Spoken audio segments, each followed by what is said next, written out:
sama bapak sehat-sehat. Nanti kalau aku udah jadi orang sukses, aku udah bisa beli rumah, kalian akan aku ajak bawa ke kota, nggak usah kerja di sawah lagi.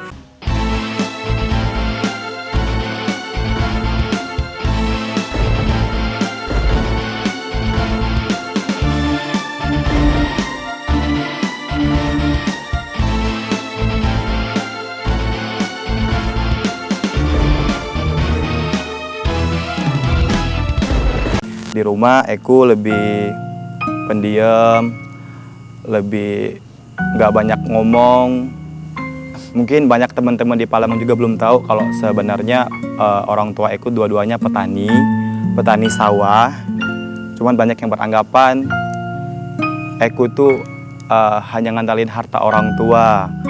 Orang tuanya kaya, cuman banyak yang nggak tahu saya juga usaha dari saya sendiri, saya berjuang juga sendiri terlepas dari doa kedua orang tua saya. Sempat SD, aku itu jadi bulian teman-teman, gak punya temen. Aku dibilang anak manja, anak mama, gak ada yang nemenin. Singkat cerita, aku SMP masih dibully juga, SMA masih dibully.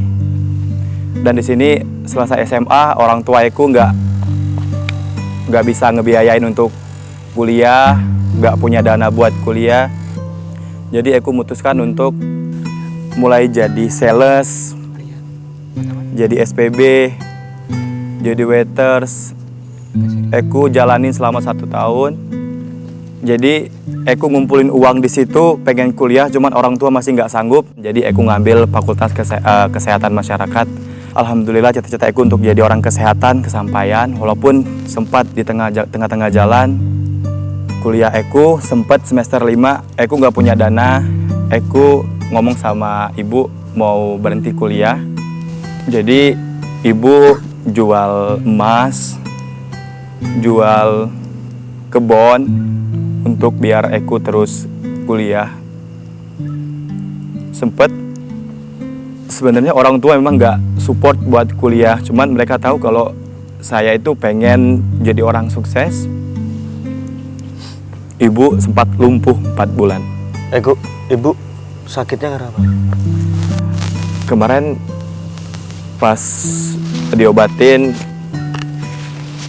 kayak kepikiran, stres Om Zaid. Kayak gue harus buat anak gue juga sukses, gue harus ikut serta gitu loh buat jalan anak gue. Walaupun di sini aku itu patungan, jadi dari zaman kuliah itu patungan, ada uwa, ada tante, ada adik-adik juga yang support. Kayak aku zaman kuliah 2011 itu cuma dikasih ibu 100.000 harus habis seminggu. Berhenti jadi waiters, kerja jadi departemen store. Jadi aku jalanin, banyak yang nggak tahu aku bisa berdiri. Kalau di Palembang mungkin ada 1-2 orang yang kenal aku. Aku bisa nge-MC, aku bisa nyanyi, itu juga berkat perjuangan aku. Aku ikut audisi nyanyi bertahun-tahun itu nggak lolos. Ada yang bilang suara jelek, nggak punya potensi. Tapi aku dari tahun 2010 aku ikut audisi nggak lulus, tapi nggak nyerah sampai sekarang. Dan kalau bilang masalah ibu, pas lumpuh ibu cuman yang bisa gerak mulut sama mata doang. Pernah aku nggak ada di rumah, ibu itu pengen ke kamar mandi, cuman di samping ada minyak angin yang belum ketutup. Tangan nggak bisa gerak, kaki nggak bisa gerak. Pas ibu mau manggil nenek, matanya kena minyak angin yang warna kuning.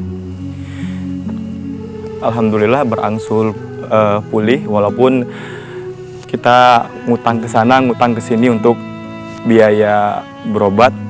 Aku juga harus bayar kuliah aku, dan alhamdulillah aku selesai kuliah bisa jadi sarjana kesehatan seperti yang aku cita-citakan. Aku juga pengen jadi berkarir di entertain. Aku ikut lomba nyanyi, aku ikut lomba presenter. Sempat gagal bertahun-tahun. Aku dapat rezeki yang luar biasa. Jadi aku renovasi rumah, aku beli kendaraan, sampai tetangga juga bilang itu uang dari hasil nggak bener.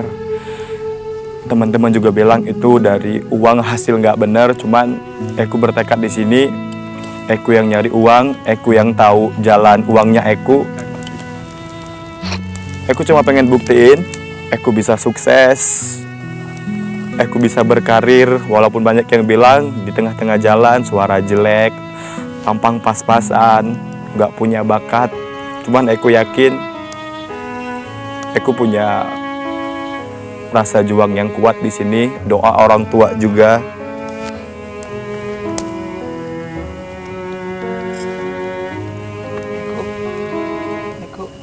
Eko, apa yang bisa membuat Eko kuat dan bertahan sampai saat ini? Saya sih makasih sama orang yang ngebully. Terima kasih orang yang menghujat. Berkat mereka, saya menjadi lebih kuat. Buat Uma sama Bapak, sehat-sehat. Nanti kalau aku udah jadi orang sukses, aku udah bisa beli rumah, kalian akan aku ajak bawa ke kota, nggak usah kerja di sawah lagi, nggak usah capek-capek lagi.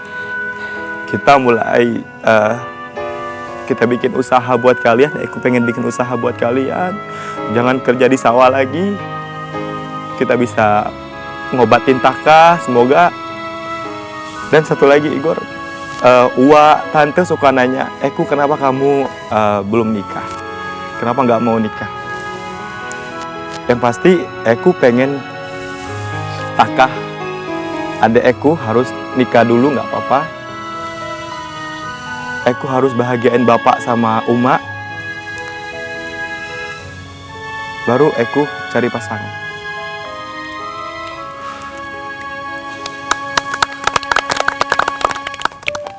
Teman-teman, karena ini kan Jomblo lagi, gue jomblo. udah malam dan capek juga kan, seharian kita udah Latihan militer militer. kan, kegiatan ala-ala militer. Tadi ada gamesnya juga, sempat kehujanan. Hari ya.